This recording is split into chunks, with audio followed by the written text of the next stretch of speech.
heureux de vous retrouver à nouveau sur les sentiers de la réussite. C'est bien un plaisir. Pour ce numéro, nous parlons de l'enseignement supérieur et de l'employabilité des diplômés. Et pour en discuter, nous recevons un sociologue. Il est spécialiste en santé publique. Il a 16 ans d'expérience aux côtés de la coopération américaine parce qu'il a dirigé beaucoup de projets de santé. Il a été coordonnateur. Et donc, pour démarrer bien cet entretien, je vous invite à suivre certains diplômés que nous avons rencontrés dans la rue et qui se sont penchés sur le problème d'emploi au Bénin. J'ai obtenu le diplôme, le TT, le diplôme technique. C'est depuis, bon, j'ai cherché à faire des stages. À part ça, comme il faut continuer les études, on est là-dedans. Le diplôme technique, ça a servi, mais on ne trouve pas de boulot ni de travail pour essayer de gagner la vie. J'ai le bac plus 2. Et actuellement, je prépare ma licence. Vous avez cherché certainement de l'emploi? Ouais, évidemment. Mais bon, ça n'a pas été facile. Et carrément, moi, j'ai pas trouvé, quoi. Donc là, j'attends de voir, voir si après ma licence, je vais trouver ça. J'ai eu ma licence depuis 3 ans, mais je suis toujours là, sans emploi. Donc j'essaie de joindre les deux bouts. Et aujourd'hui au Bénin, il s'agit de ce que tu sais faire et non les diplômes. Donc on a tôt cherché quoi faire pour pouvoir survivre. Sinon, si les diplômes, c'est dans les placards, on n'arrive pas à trouver du boulot. Déjà qu'il y a trop de diplômés sans emploi. Il y a le manque de sociétés, d'entreprises pour pouvoir nous accueillir nous autres. Je suis en licence 1 de droit. Le bac, c'est le premier diplôme. Et normalement, avec le bac, on devrait déjà avoir d'emploi. Mais de nos jours, on constate qu'avec le bac, on ne peut plus avoir d'emploi puisqu'il y a le chômage. Si tu n'as pas des choses haut placées, tu ne peux pas avoir rapidement des postes là où travailler, un bon poste. J'ai fait l'expérience depuis l'an 2012. Depuis que moi j'ai eu mon bac, je n'ai voulu aller sur le campus, suivre, non. Ça ne me plaisait pas. Ça fait 1 an que je suis à la maison, plein de jobs, il y en a, mais avoir vraiment un boulot stable et dire qu'on est là, c'est difficile. Moi, je pense que l'emploi au Bénin n'est pas facile.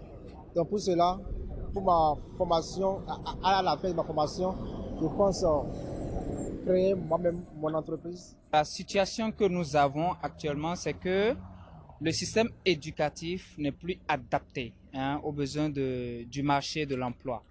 Et pour résoudre ce problème, c'est qu'il faut déjà que ceux qui sont dans ce système d'éducation puissent d'abord voir quels sont les besoins du marché. Et on forme maintenant par rapport aux besoins du marché. Mais dans le processus de formation, il faut associer la pratique à la théorie. Donc, je ne comprends pas que les gens fassent 3 ans d'études pour avoir la licence et que c'est à la fin de la licence qu'on demande aux gens d'aller faire le stage. Et pour quel stage? Stage académique pour faire la soutenance. Ce n'est pas possible. Déjà, dès la première année, les gens doivent, pendant les vacances, pendant les congés, aller dans les entreprises, aller vers ce qui les passionne et associer la pratique à la théorie. Et ceux qui ont envie d'être businessmen, d'avoir leur entreprise à la fin de leur cursus, on doit déjà les orienter. Et ils doivent commencer déjà à flotter, à travailler avec des gens qui sont dans leur secteur. On doit associer les parents à la formation, à l'éducation des étudiants. En ce sens que lorsque l'école donne la connaissance à l'étudiant, les parents doivent le soutenir par de petites activités au niveau de l'entrepreneuriat. C'est ça qui nous manque parce que les parents ont tendance à penser que quand mon enfant va à l'école, c'est pour forcément aller s'asseoir dans un bureau. Monsieur le directeur général de l'Agence nationale pour l'emploi, nous avons suivi ces jeunes dans leur proposition de solutions. Est-ce qu'il faut aujourd'hui continuer à former des employés ou faut-il former des employeurs? Actuellement, on forme des employés. Ils ont dans leur conception, dans leur perception, dans tout leur être, envie et vocation à devenir employés. Ils ne se voient pas employés. Bien entendu, tout le monde ne peut pas être employé. Tout à fait. Tout le monde ne peut pas être employeur. Mais on devrait, à travers l'éducation et la formation, donner cette envie de devenir employé à tout le monde. Pour que ceux qui ont les capacités, ceux qui en ont les compétences, ceux qui en ont l'opportunité puissent les utiliser. L'université et la réforme devraient permettre de fabriquer un type d'homme nouveau qui a les capacités, les compétences, les outils pour être à la fois employé ou employeur. Si ce n'est pas le cas, il y a quelque chose qui manque. Alors, ceux qui sont déjà là, existants, manquant de qualifications nécessaires pour répondre même au statut d'employé, parce que quand on est employé, il faut avoir un certain dynamisme dans le travail. Ceux-là, qu'est-ce qu'il faut faire d'eux? Mais c'est ce que nous faisons, par exemple, à l'ANPE, c'est ce que nous faisons lorsque les jeunes diplômés sans emploi, que nous appelons les primo-demandeurs d'emploi, ceux fraîchement sortis de l'université, actuellement sortent, ils sortent, comme quelqu'un l'a dit dans votre reportage, ils sortent avec des connaissances théoriques. Ils sortent comme des gens qui n'ont jamais été en entreprise pour connaître ce qu'on appelle les réalités de l'entreprise. Or, ils veulent travailler en entreprise. Et donc, nous leur offrons la possibilité d'aller en stage pour aller connaître, pour faire de la pratique et connaître les réalités de l'entreprise. Et donc, le stock actuel, les personnes actuelles qui sont formées déjà, qui ont les diplômes et qui ont, j'allais dire, ce handicap de ne pas avoir les compétences pratiques ou de ne pas avoir les notions et les aptitudes en entrepreneuriat, nous les récupérons et nous essayons de leur donner des opportunités pour pouvoir compléter leur formation à travers les stages. Et certaines universités le font aussi à travers les stages ou à travers des formations que nous appelons de reconversion, de perfectionnement pour leur permettre d'avoir l'autre pan qui leur manque à travers leur formation théorique, à savoir la pratique. Alors, Hubert Megbedi, nous restons toujours sur cette lancée pour continuer à discuter d'employabilité. Mais sur la place, je dirais au Bénin, il y a une université qui s'est déjà spécialisée dans la formation d'un type nouveau d'étudiants. Nous allons suivre cette intervention de Louis Mesmin Glélé, qui est le directeur de l'Agence coopérative universitaire pour l'emploi, qui est logé au sein de l'Université polytechnique internationale, Dr Obiang Nguema Mbazogo. À UPI-ONM, l'étudiant a deux types d'inscription. Il s'inscrit pour ses cours académiques, mais il s'inscrit aussi à l'Agence coopérative universitaire pour la promotion de l'emploi. Au niveau de l'agence, dès qu'il est inscrit, il est classé dans un atelier technique et professionnel. Tous les mercredis, de 15h à 19h, il est dans cet atelier technique et professionnel où il fait face à des techniciens moniteurs choisis parmi les entrepreneurs de la place, des artisans chevronnés, des hommes de technique et de sciences qui ne leur dispensent pas des cours, mais les amènent à acquérir la pratique professionnelle. L'étudiant sort avec un diplôme académique, également avec un savoir-faire pratique entrepreneurial. Nous formons pour le plein emploi. Nous n'acceptons plus qu'un étudiant finisse et se retrouve aux côtés de ses parents. Nos étudiants qui sortent peuvent bien travailler dans d'autres structures, travailler auprès de l'État, travailler dans des entreprises privées. Mais pour nous, ce qui est meilleur pour nos étudiants, c'est de créer leur propre entreprise. Nous ne les excluons pas du système d'employabilité qui existe déjà. Ils peuvent choisir librement de travailler pour une tierce personne ou pour l'État. Mais ici, nous disons que le meilleur emploi, c'est celui qu'on a créé soi-même, seul ou avec d'autres étudiants. En ce moment, UPI-ONM est en train de recenser tous ces anciens étudiants qui sont sur le terrain et qui n'ont pas un emploi fiable.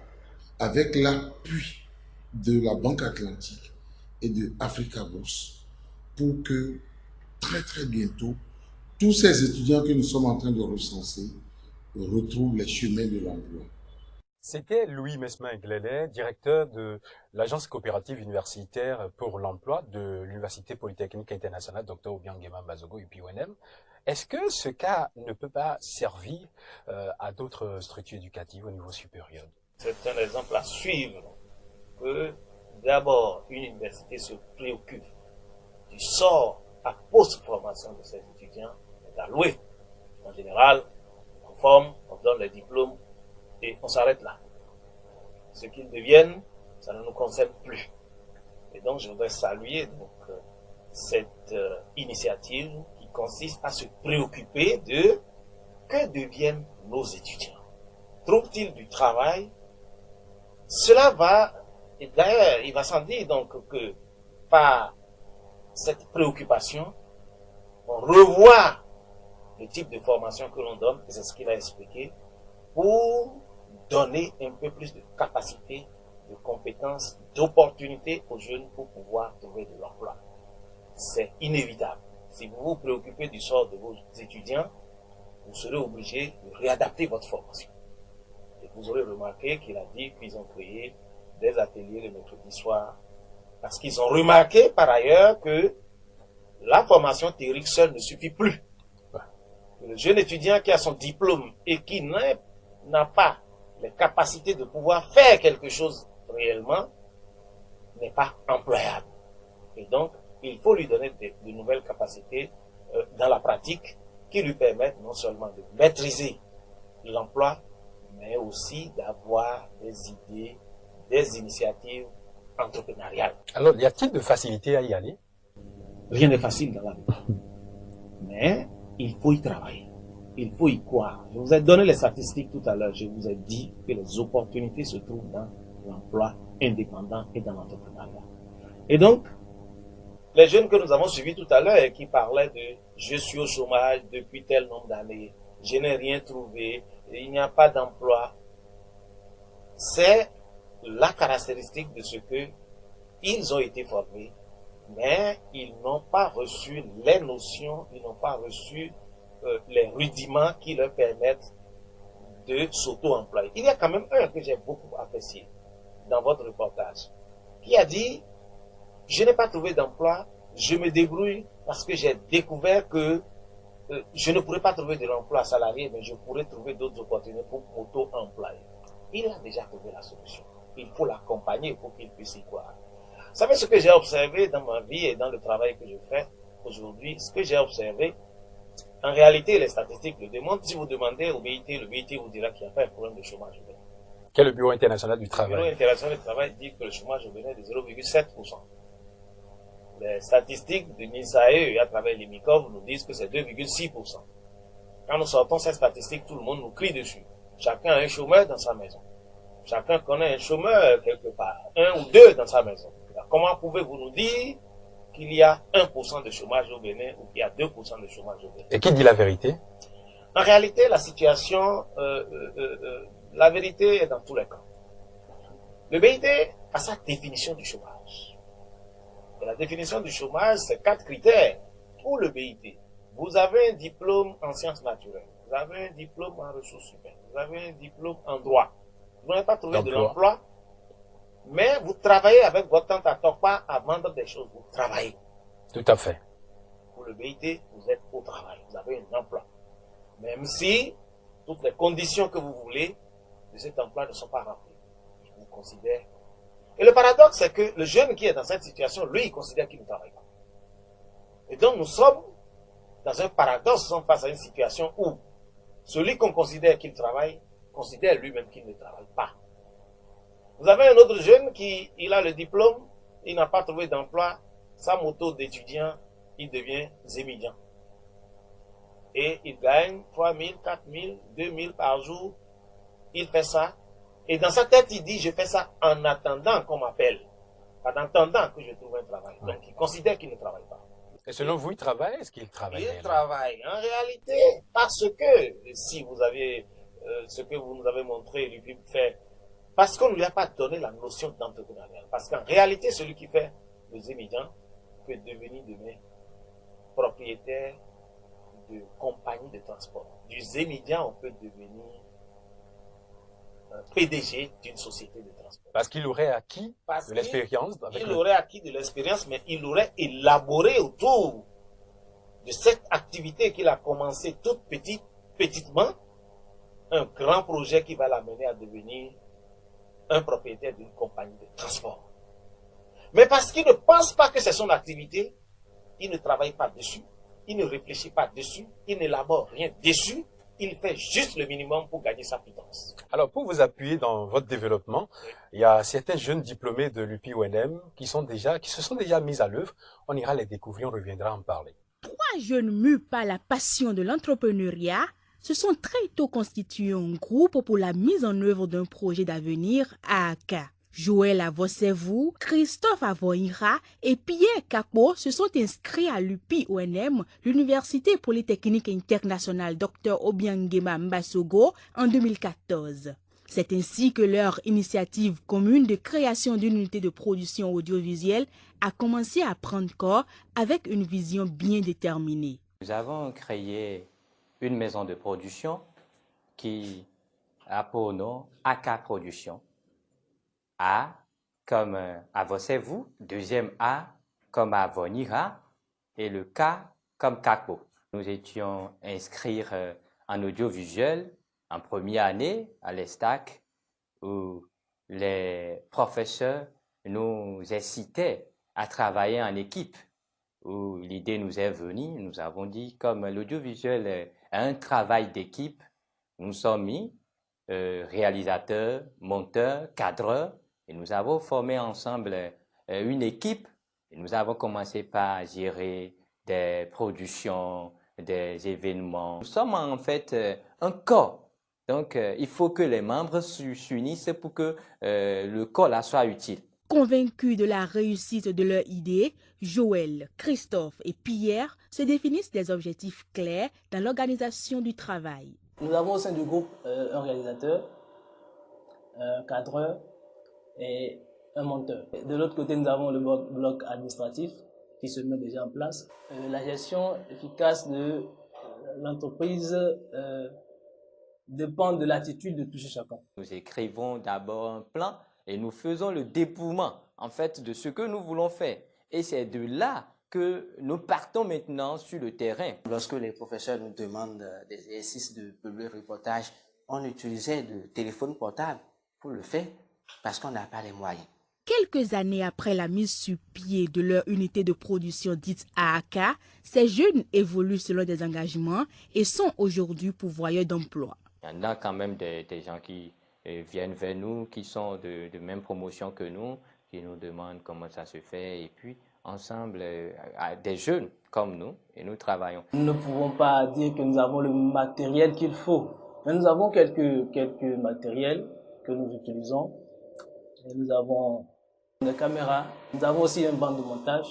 Aujourd'hui, nous sommes fiers et ça nous rassure que nous irons loin sur le plan national et international. L'unité de production AAK vient ainsi prouver la trilogie formation diplôme-emploi, une vision très chère à l'UPI-ONM, soucieux de l'emploi des jeunes.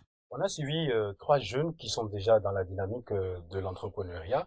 Donc on proposerait par exemple que la matinée soit consacrée aux cours et que les après-midi soient dédiés à la pratique, surtout en entrepreneuriat. Cette forme de formation, comment vous la trouvez? Je ne suis pas un spécialiste de la question de la formation. Je me garderai de confirmer si c'est comme ça qu'il faut faire. De toutes les façons, il y a quelque chose à changer. Il y a le type de formation que nous donnons qui doit absolument changer. Comment faut-il le faire? Les spécialistes s'occuperont de la question. Mais ce que moi je peux dire, c'est que le marché de l'emploi aujourd'hui a besoin d'un autre type d'offre que nous n'avons pas. Le marché de l'emploi a besoin de certaines qualifications que nous n'avons pas. Je peux vous dire aujourd'hui que quand nous regardons le PAG, le programme d'action du gouvernement, avec les ambitions qui sont celles du gouvernement, oui. Les grands projets qui sont en préparation et qui vont démarrer, nous avons quand même quelques inquiétudes. Pourrions-nous trouver les spécialistes pour occuper les emplois qui sont créés? C'est une préoccupation que nous avons aujourd'hui. Il y a une adéquation à faire, de manière à ce que nous puissions, même en prenant dans ceux qui sont déjà formés, pouvoir leur donner une formation rapide, une, comment on appelle ça, une adaptation, un perfectionnement, oui. une formation qui puisse leur permettre d'occuper ces emplois-là, de répondre à un besoin du marché. Si nous ne faisons pas ainsi, nous serons à importer des emplois pendant que nous avons des chômeurs. Alors, pendant ce temps, tout le monde pointe du doigt, où l'on aidait surtout le pouvoir public ou les promoteurs de structures éducatives. Quelle est la responsabilité des parents dans ce jeu? Oui, tout le monde a une responsabilité dans ce jeu. Le pouvoir public a sa responsabilité parce qu'il est le régulateur. Les universités, les formateurs ont une responsabilité parce que c'est eux qui donnent ce type de formation et qui contribuent à fabriquer ce type d'homme qui n'est pas adapté. Les parents ont une très grande responsabilité et j'aime en parler. Le parent est le premier dérégulateur de type d'homme, de l'enfant ou de travailleur qu'il faut sur le marché. Ils ne seront pas d'accord avec vous. Hein? Ben, c'est la vérité. Les parents d'aujourd'hui au Bénin recherchent des enfants qui ont des diplômes et qui travaillent dans les bureaux. Principalement, ils veulent la fonction publique. Quand ce n'est pas la fonction publique, la fonction privée. Très peu de parents veulent pour leurs enfants de se lancer dans une affaire. Et le comportement des parents, et je le dis souvent, quand vous voyez le parent, il est prêt à dépenser des millions pour la formation de l'enfant. Il est prêt également à dépenser des millions pour la réception des amis, la fête, le jour où l'enfant reçoit son diplôme, mais il est incapable, ou du moins il refuse de donner 500 000 francs à son enfant pour démarrer une activité. Alors, aurions-nous refusé d'appuyer l'enfant lors de sa soutenance en dépensant des milliers d'argent et nous occuper peut-être de son entreprise? Mais c'est ce qu'il faut faire. À quoi ça sert? Vous savez, moi je suis chrétien, j'ai envie de dire à quoi ça sert de gagner le monde entier si on en venait à perdre son âme? À quoi ça sert de dépenser des millions pour faire la réception du diplôme si l'enfant devrait passer 1 année, 2 années, 3 années, 4 années à la maison? Ces millions n'auraient-ils pas servi à démarrer une activité? Les parents aujourd'hui ont une grande responsabilité dans l'orientation de l'enfant. Déjà à la base, les parents obligent l'enfant à n'apprendre que les leçons. Le parent fait croire à l'enfant que la solution à tous les problèmes qu'il aura sont dans le diplôme qu'il va avoir. C'est faux. C'est un mensonge. Le parent devrait commencer par observer l'enfant, détecter en l'enfant les potentialités que l'enfant a, les capacités, les dons que Dieu a mis en l'enfant. Ne faudrait-il pas être sociologue pour en arriver Non, on là? n'a pas besoin d'être sociologue. Mais nous devrions suffisamment dire aux parents de faire attention à leur comportement vis-à-vis de l'éducation des enfants. Alors, monsieur Faire Hubert, croire à un enfant que avoir la licence ou la maîtrise est la solution à ces problèmes est un mensonge que nous devons refuser aux parents. Mais aider l'enfant à découvrir les potentialités qu'il a en lui, l'accompagner dans sa formation pour approfondir ses potentialités, pour que demain, il puisse devenir un homme qui se plaît à faire un travail, c'est cela que nous devons faire. que diriez-vous d'autre pour conclure cet entretien? L'adéquation emploi-formation est un problème réel au Bénin. Nous l'avons constaté, tout le monde le constate. L'université UPI ONM l'a constaté et a commencé à faire les efforts. Le gouvernement l'a constaté à travers la politique nationale de l'emploi. Nous devons tous travailler à réformer notre système. Nous devons travailler à 3 niveaux, à mon avis. Nous devons travailler, vous l'avez évoqué tout à l'heure, d'abord sur les parents, pour que les parents comprennent que le bonheur de l'enfant, ce n'est pas simplement d'avoir un diplôme. Nous devons travailler avec nos éducateurs pour qu'ils puissent accompagner les enfants dans leur désir de devenir un homme capable de travailler. Nous devons réformer notre société, avoir un autre regard sur le travail. Le travail salarié, c'est le regard que nous avons actuellement, alors que nous avons d'immenses potentialités. Figurez-vous que moins de 10% de nos terres sont cultivées aujourd'hui.